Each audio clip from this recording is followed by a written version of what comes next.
You're listening to the Future Tech Podcast with Richard Jacobs.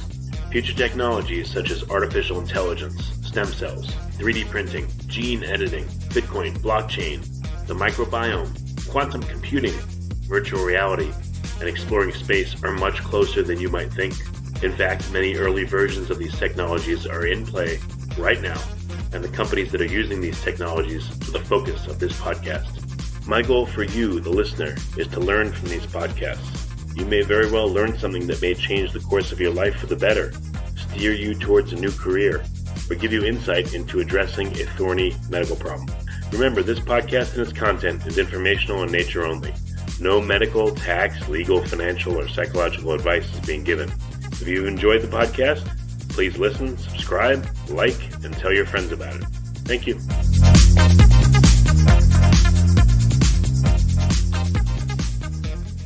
Okay, Wynand, so thank you for coming. And I wanted to ask you about your book, From Logos to Bios, Evolutionary Theory in Light of Plato, Aristotle, and Neoplatonism. Yes, thank you very much for inviting me, Richard. It's certainly the pleasure is all mine.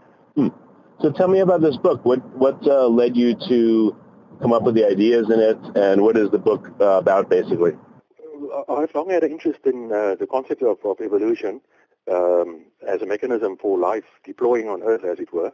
But it's only over the past decade or so that I really have been climbing into it in some depth. Initially, when I started my doctoral research around 2010, which was done through distance tuition at the University of South Africa while living here in Britain, I was trying to find a way to reconcile the Jewish and Christian belief in the creation of the world by God with the scientific evidence suggesting evolution of life, if it was possible to bring those two together. Of course, many people would say it's not possible. You're either a creationist or an evolutionist, which I know that in the United States especially is quite an ongoing debate. And I was planning to use the work of the early Christian theologians, both Greek and Latin, as the main frame of reference for that. But I decided to provide some Greek philosophical introduction as a starting point. Yeah. But then the more I climbed into the Greek philosophers of the pre-Christian era, as well as the Neoplatonists, who of course came a bit later, the more I discovered fascinating insights in cosmology and in biology. And in fact, so much so that I decided to focus on Greek philosophy as to provide the framework for an analysis and a discussion of evolutionary theory. Yeah, I mean, I guess I'm just going to interject my thoughts. Why not? But, I look around and I see, for instance, 1 billion Christians or Catholics, and they believe 100% in what they believe. And at the same time, you may have, let's say, 1 billion Muslims that believe what they believe, 100%, and then millions of Jews, etc. And I get the feeling that why would one of them be right and the others be wrong? I think that everyone, all the religious sects are looking at the same thing, but they're looking at it through a foggy glass or through a beaded curtain, and they can't really see what's there, but they see glimpses of the same thing, is my feeling. I don't know what your thought is on that. Yes, there's an old, in Indian philosophy, they've long held the image of a couple of men who were blindfolded and placed around an elephant, and they were asked to touch different parts of the elephant. And the one touching the trunk said that he was feeling a long, thick rope. The one touching the tusks said that it's feeling a long, pointed spear. The one touching the ear said it was feeling a large fan. The one touching the tail of the elephant said that it's definitely a fly swatter. And the one touching the leg of the elephant said this is a huge rounded column. And they started arguing and almost came to blows until the blindfolds were taken off, and it was shown that they were all touching different parts of the same elephant. So the moral of that story is the importance of perspective, that people often look at the same thing from different perspectives, but they tend to identify their perspective with the truth as such, right? Which is sadly not always the case.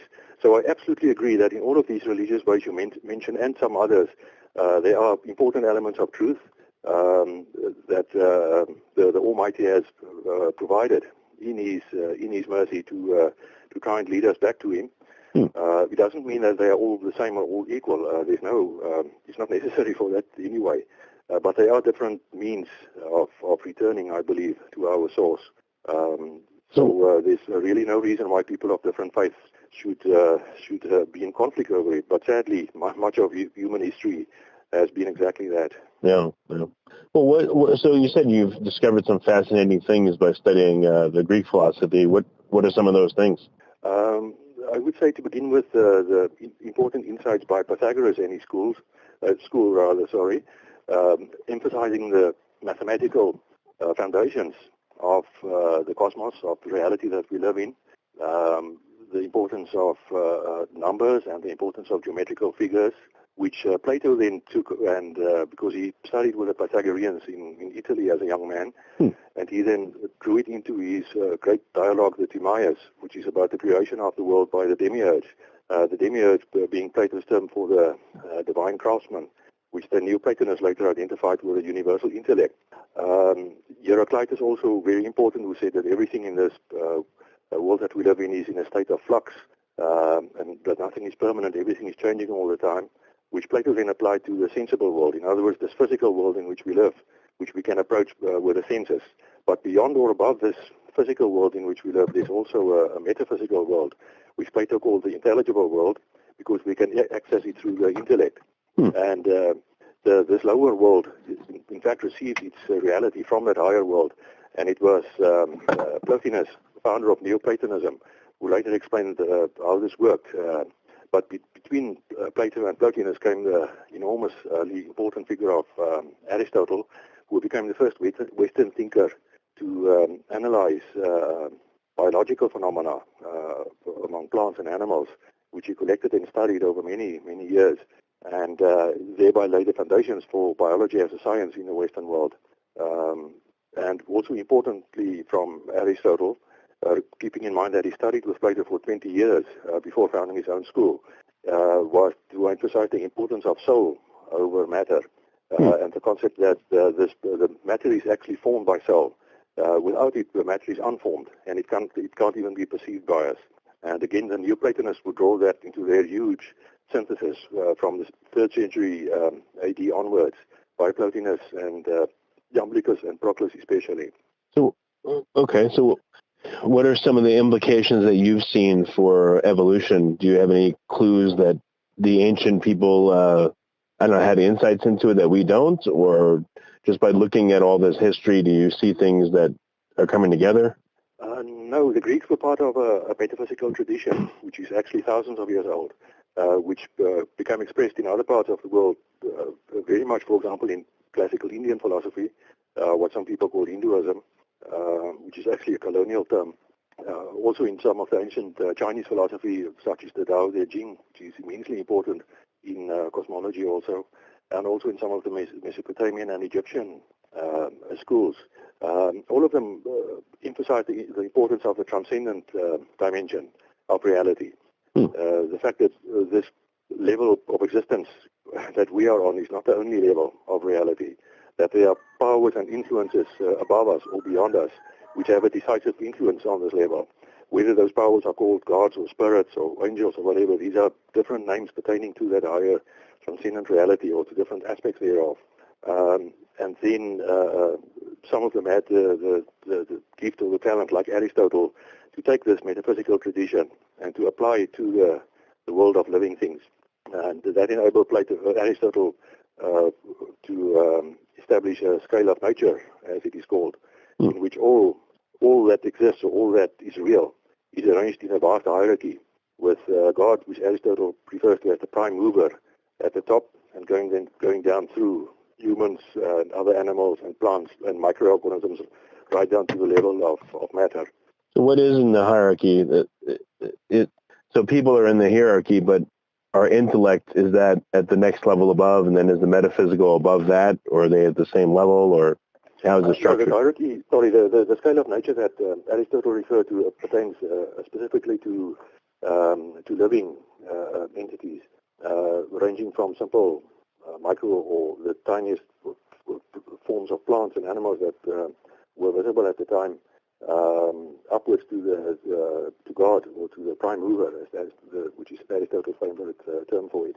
But going further, other thinkers have expanded this both upwards and downwards. So when talking about God, there are actually different levels of the divinity, as Plotinus and the other Neoplatonists have explained. At the highest level, there is the One. I don't know if you're familiar with the Matrix films that came out about 15 years ago or so, but there's a figure in the called the One, which becomes the savior of Zion, the humans against the war against the machines. And actually, there are a lot of terms in those films which are obtained from classical philosophy and theology, which is one of the reasons why I really enjoy watching it. So the One is the highest level of reality in the Greek metaphysical tradition, which would be analogous to the Indian concept of Brahman as the supreme godhead. And then from the One, there flows the intellect, the divine intellect, which in Greek is the nous, spelled N-O-U-S. And from the nous flows the world soul. And the world soul contains all of the individual souls of humans and animals and plants. So it is all-embracing cosmology. And it is interesting that in much of modern physics, theoretical physics, from the rise of quantum mechanics especially, the gross materialism, which became so much part of the modern scientific project from around the 17th century onwards, has become more refined. And there are an increasing number of scientists, well, there has been over the past 100 years or so, who have maintained that the findings of the physical or the natural sciences are very much compatible with these traditional teachings about a higher reality than this specifically physical level that we are living in. Well, so what's an example of that? How would you say that, seeing that there is quantum mechanics and there is quantum behavior, which is pretty much inexplicable, or it's hard to understand, how does that tie into this idea of the One? Well, from one angle, one could say it underlines the importance of mystery, the fact that not everything can be rationally explained, which is something that most of the spiritual traditions have been proclaiming all along. That a reason is a very good thing. It's wrong to be anti-rational, like, for example, some religious fundamentalists, I believe, are, by rejecting reason completely and saying that everything is just faith, for example. Right. That's another extreme which is unacceptable and wrong. So reason is immensely important, and it's in fact a God-given faculty, not only for our daily survival, but for the practice of mathematics, for example, architecture, music. All of that relies on the use of the rational faculty. But there is always, there has to be the recognition that there are other levels of reality which are supra-rational, is perhaps the best word to use for it. Certainly not irrational. I mean, what's your general feeling, if you look at all of scientific knowledge right now, do you estimate that we understand, 1% of everything we could understand, or are we much closer than that? Or, what are your thoughts around how far that, our intellects can take us, and again, how far have we come? Well, I don't think I have enough knowledge to make a authoritative statement on that, I'm afraid. But I tend to think that there's still an enormous amount left for that we should learn. And contrary to the prevailing view, for example, towards the end of the 19th century, the beginning of the 20th century, when many scientists and others believed that we have reached very much the pinnacle of what can be done. And of course, we saw in the 20th century what could happen, when certain kinds of knowledge can be taken to extremes, or purported knowledge in the name of this or that or the other. What human beings are capable of doing, not only to each other but to the planet and to the rest of the biosphere, to the animal and plant kingdoms. So I think we have to be careful whenever anyone claims that we now have total knowledge or a final understanding. I think on this side of the grave, it's not fully accessible to us. So, what kind of implications come from the things that you've, what personal implications have come for you from what you've studied? Well, I was pleasantly surprised to see how much it has been possible to draw insights from classical philosophy into a discussion of the evolution of life on Earth, especially the alternative theories of evolution, which I came across during my research, which I was very much unfamiliar with, such as evolution according to natural law or nomogenesis, and also directed evolution or orthogenesis, and of course convergent evolution. The three chapters that I discuss at some length in the book. So that was, as I said, a pleasant surprise. And what also came as a bit of a revelation almost was to realize how strong the misconception is among many people, I think, including thinking people, by conflating evolution with Darwinism. Because to most people, as far as I know, if you mention the word evolution, they immediately think of Darwinism. Right. And that is not accidental. I believe that the Darwinists have been working hard over the past, since around the 1930s, 1940s, when the so-called modern evolutionary synthesis came to be established through the work of Dobzhansky and Simpson and a few other scientists. And they have actively been striving to obtain a virtual monopoly on evolutionary thought and any discussion of evolution, which is sad, but it is not totally unexpected.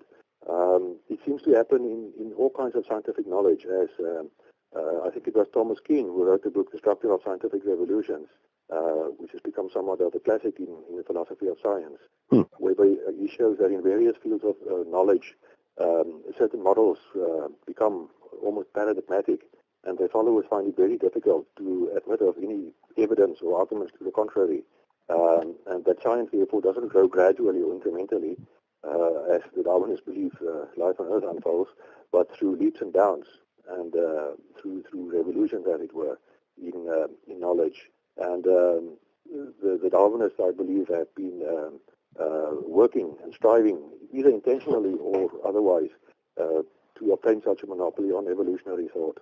Yeah, definitely. I mean, and I wonder why they're so hell-bent on describing it as, random mutation and natural selection and life coming from nothingness, and why it seems to be there's this fear to include anything metaphysical in this, and to even say that there's anything that's maybe unknowable.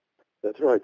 If you consider, for example, the issue of constraints on variation, which again counters the Darwinian insistence that variations are potentially infinite, and therefore anything can be transformed into anything else if given enough time through natural selection. If you look at important neo-Darwinian writers like Theodosius Dobzhansky and Ernst Mayr, both of whom were among the leading thinkers in that school in the 20th century, in early editions of their works, they recognized the existence of constraints, whether physical or biochemical or otherwise.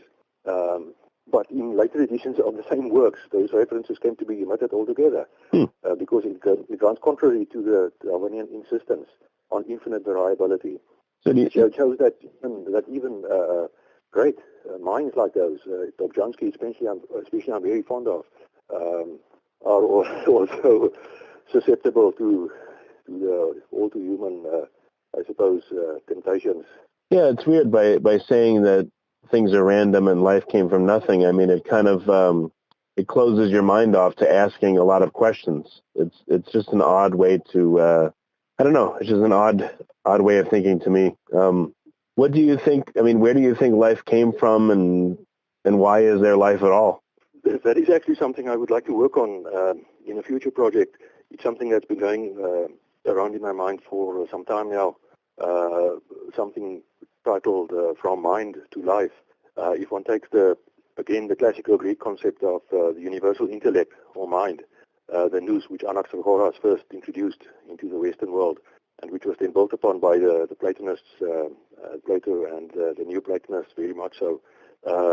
It would be, I think, a fascinating journey to try and work out by means of evidence from molecular biology and biochemistry, if it can in fact be shown in some way how this transcendent mind or intellect actually becomes manifested in the organic world. So at the moment, I'm afraid I don't have solid or strong answers to that, but it is something that I would like to investigate. Well, I mean, it could just be your feeling or your belief now. I mean, I know scientists don't like to say much, based on belief, but, I might as well ask the really difficult questions. So, I mean, what you mentioned earlier about closing off, people closing off their minds to investigating other possibilities regarding the origin of life, for example. It's strange that it's scientists who have always claimed to be the defenders of freedom of thought against the oppression from religions or some other authorities with being too doctrinaire, for example, that one still finds in some quarters scientific thinkers who are very much close to any kind of alternative voices, even when based on solid empirical research. For example, if one looks at the extended evolutionary synthesis, of which Perry Marshall's work is very much making an important contribution to it, I believe. The alternative or the additional mechanisms, not stating themselves blind at random variations plus natural selection being the twin pillars of neo-Darwinian orthodoxy, but also incorporating important mechanisms of adaptation on the cellular level, like horizontal gene transfer and epigenetics and symbiogenesis. These things are not even considered by many of the so-called mainstream biologists. Right. For example, being completely ignored by Richard Dawkins, who's probably the leading Darwinian writer of our time, when he wrote his book in 2009 to celebrate 150 years since the publication of The Origin of Species. So none of these additional mechanisms are even considered by them. No, that's true. So, I mean, where do you think life originated from, and how did it originate? What is your thought just so far? I know it's going to take more and more research to get anywhere, but what's your current belief? I'm quite an admirer of Stephen Jay Gould with his theory of punctuated equilibrium, as is probably evident from the discussion thereof in my book. Although I disagree with Stephen on matters such as radical contingency, which he very much emphasized. He viewed all life as basically the result of accidents and little more than a contingent model. So that every time, as to use his expression, if the tape of life had to be replayed, it would produce a totally different outcome. So on that issue, I disagree with him, agreeing more with Simon Conway Morris that evolution of life appears to be fairly, perhaps not 100% predictable, but to some extent, and it is, and it could even be viewed as inevitable. But regarding the origins thereof, it's pretty much a mystery to me, I have to confess. But I think the model of punctuated equilibrium is much more feasible than the Darwinian model of gradual incremental change over billions and billions of years. For example, if one looks at the history of life on Earth, from the first appearance of life forms approximately 3.5 billion years ago in the form of single-cellular organisms, for almost 3 billion years following that, nothing much happened in terms of morphology. There was only an increase from single-cellular to very simple multicellular organisms. But it was only from approximately the Cambrian explosion onwards, 530 million years ago, that life really seemed to flourish and virtually explode in all directions. But again, not totally. Even that explosion, there were still certain pathways to be followed. Developmental constraints, for example. So the model is one of long periods where not much happens except variations on a given theme, punctuated by bursts, creative bursts as it were, with major flowerings of organic life appeared. The same happened in the Devonian with plant life again, approximately 200 million years after the Cambrian explosion. So that is one model I think that should be seriously considered when investigating the development of life on Earth. But as to the absolute beginning, the very first appearance of organic life, I honestly don't think we know enough to make doctrinaire statements about that yet. But it's certainly something I think that needs investigating and pondering. Yeah, I wonder strange things like, is all life just an experiment that, from God? And, what were the dinosaurs, for instance? Was that an early experiment, and then, that failed, and then things changed from there? I just, you just wonder strange things like that. Yes, and of course there are always all kinds of alternative theories that life on Earth could, or at least some of it, have originated in other parts of the not necessarily our solar system, but other parts of the same galaxy, and have been transported here either through solar winds or meteorites, or even through intelligent activity. There are lots of speculation going on about that, which I'm sure you have come across some of that over the years, and certainly not all of it. But I think some of that could also be something worth exploring and investigating. In other words, we shouldn't be totally closed up against that possibility, I would say.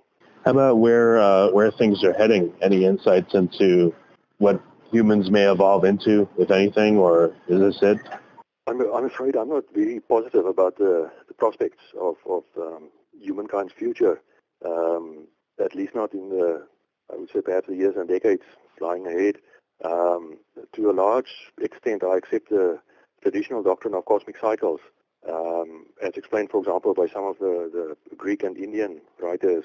The idea that civilizations go through huge cycles, termed, for example, the Golden Age, Silver Age, Bronze Age, and the current Iron or Metal Age, which in Sanskrit is called the Kali Yuga, which also means the Dark Age. And with that goes, with each of those stages goes an increase in one could almost say, the density of matter becoming more and more dense and opaque. Whereas in earlier times, there was a clearer sense of the spiritual, and especially of the transcendent. Certainly not among everyone, but among quite a number of people in different parts of the world. So due to that, and the fact that the world that we live in has become very much what a philosopher like John Gray, one of my favorite living philosophers, calls the Anthropocene. There are simply so many humans on the planet at the moment that we're virtually smothering the planet and the biosphere. And with the technology as such, we'll be able to compensate for that, to provide some kind of a meaningful future to certainly not all humans. We're way beyond the point, I think, of trying to provide a decent life to all people on Earth. There are simply too many. But whether technology can compensate even partially remains to be seen. Well, do you think that people may end up creating life itself in the form of artificial intelligence that is sentient, or merging with machines and changing ourselves to the point where we become a new species? Again, I would say one can never discount such a possibility if one looks at what has already been done over the past couple of centuries, scientifically and technologically, compared to, say, the 16th or 17th century, when the modern scientific project more or less began. The tremendous changes and innovations that have taken place and which are still taking place. So I suppose it's best to keep an open mind about it. But as a more or less traditional thinker, I would like to caution that with artificial intelligence, robotics, and so on, will it always be possible to draw a line between the human and the machine? Where does the one end and the other one begin? And then there's, of course, the thorny old issue of soul. Can anything robotic or anything with artificial intelligence possess a soul? Not saying it is totally impossible. Also keeping in mind that there are different levels of soul, as Aristotle also explained in his work. It's not a monolithic concept. So there are certainly going to be probably some amazing developments in those directions. You obviously know far more about it than I do, as I've seen from your... No. I just ask questions,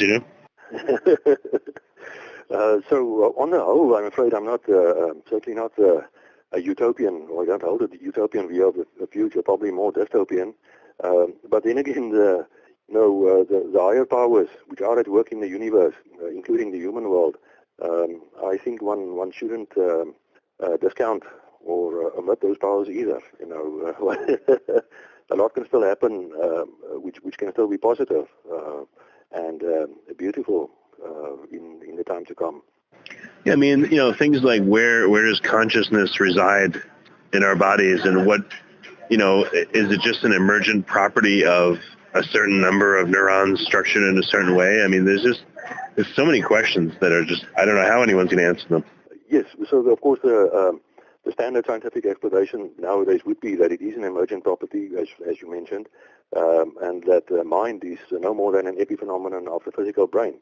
But there are traditional philosophers and even some scientists who argue that the case is actually far more complicated than that, and that there is a two-way interaction taking place between our material bodies and the spiritual or transcendent world, whatever name is given to it. So personally also I would like to think that the origins of consciousness certainly come from above and certainly not exclusively from below.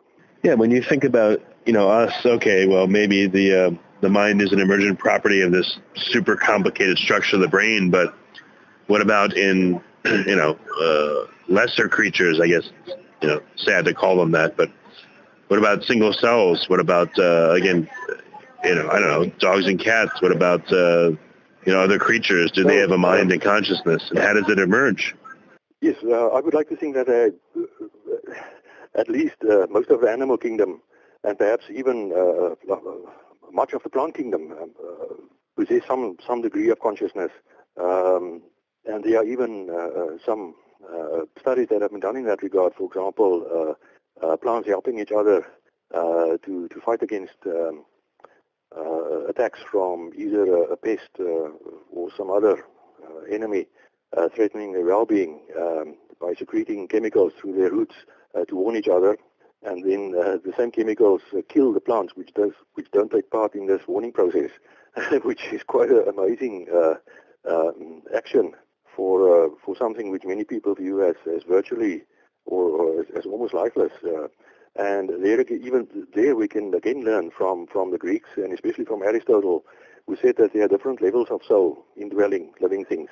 So plants, for example, have what he called the nutritive soul, which enables nutrition and also growth and reproduction. Animals have that and also have a sensitive soul, which enables sense perception through the five senses, but also things like memory and imagination.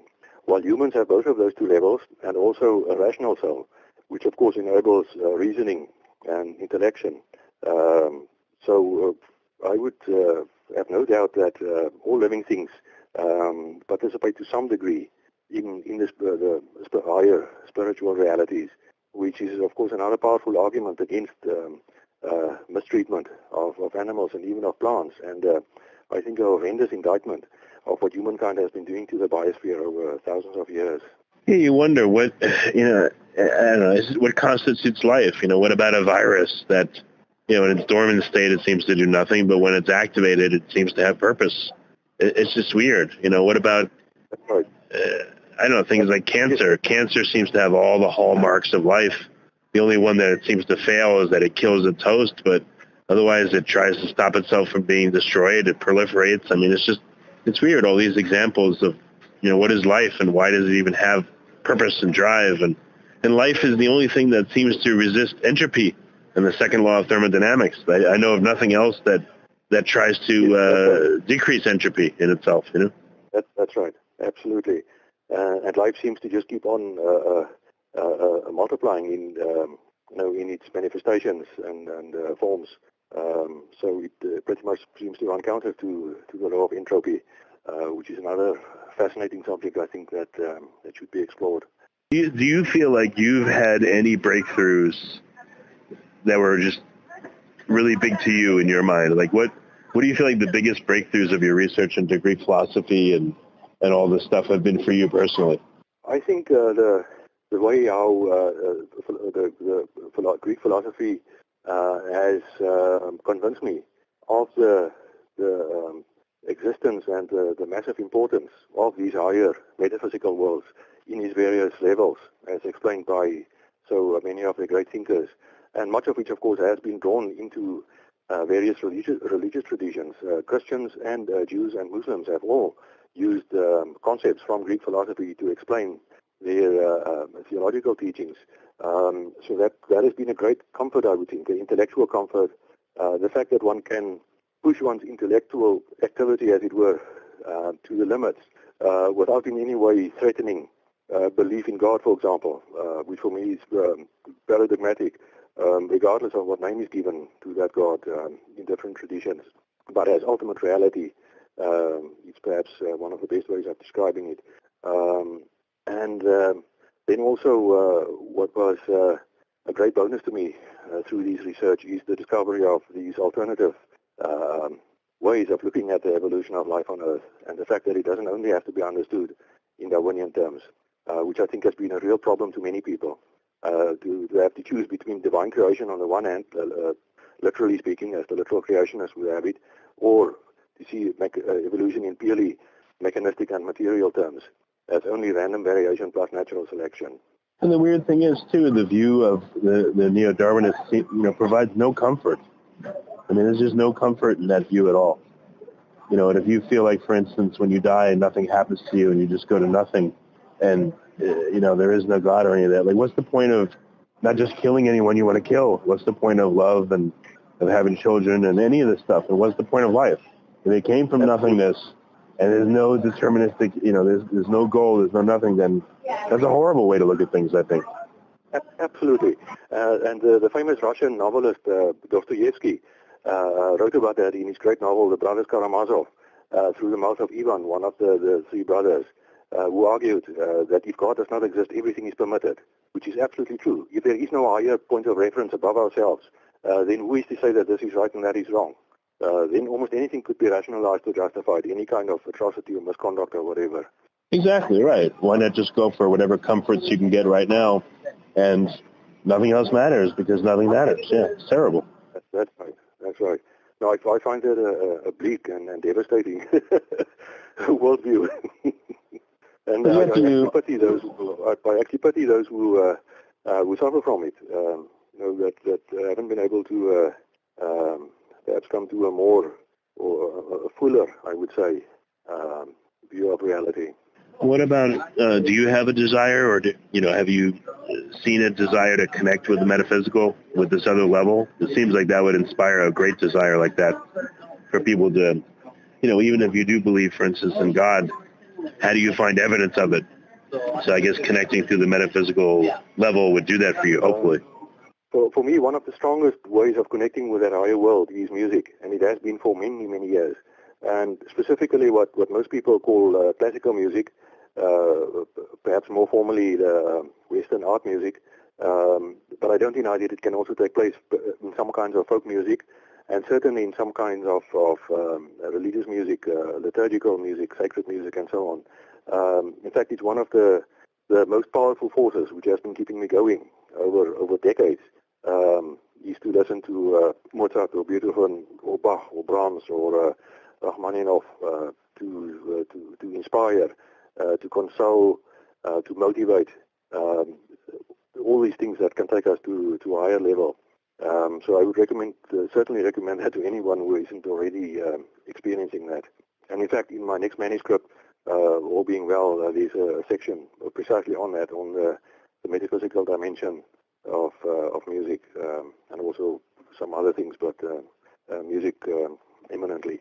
Well, it seems like people try to access the metaphysical, like you said, through music, through hallucinogens, through meditation, through spirituality. I mean, I guess people are reaching for it in many, many ways. Yes, but I think a distinction should be made. There are ways which are conducive to more or perhaps higher spirituality for a human person, but some of the ways that have been put forward are not necessarily upbuilding. They could be more destructive. For example, drug addiction. It might bring a momentary experience of access to those higher realities, but as far as I know, they tend to have negative consequences, which tend to be more destructive than anything else. Yeah, I understand. I'm just saying that people seem to search for the metaphysical in many ways. Yes. And for me, that striving, I think it was Viktor Frankl, the great psychologist, who the title of his book, Man's Search for Meaning, that we are always searching for something beyond ourselves, which for me is one of the surest pieces of evidence that there is in fact a higher reality, because it's unlikely, I think, that so many people over so many ages in so many different parts of the world could all have suffered from the same illusion or delusion, as the hardline materialist would say it is. They're striving towards something more, something greater, something beyond ourselves. Well, very good. So what's the best way for folks to find out more about you, and where can they get your book? From Logos to Bios is available at Amazon in many different countries, and also some high street stores like Strand Books in New York I know about, and there could be some others. I'm now hard at work on the next manuscript, for which I have received the publication offer from another U.S. publisher, in which I discuss certain important themes from a combined perspective of Greek philosophy and traditional Christian theology, both Greek and Latin. So if anyone is interested in reading this book that you have kindly mentioned, I suppose Amazon would be the easiest way to obtain it online. Okay. Well, very good. Well, Wynand, thank you for coming, and I appreciate it. And I get to ask you the impossible questions, but why not? Yes, I'm sorry if I couldn't answer too many of them, but it's been a great honor for me to be on your podcast, Richard, and I wish you all of the best for the future. Very good. Very good.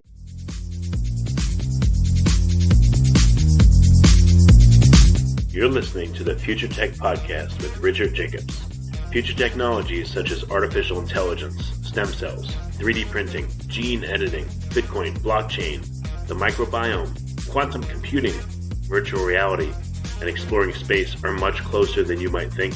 In fact, many early versions of these technologies are in play right now, and the companies that are using these technologies are the focus of this podcast. My goal for you, the listener, is to learn from these podcasts. You may very well learn something that may change the course of your life for the better, steer you towards a new career, or give you insight into addressing a thorny medical problem. Remember, this podcast and its content is informational in nature only.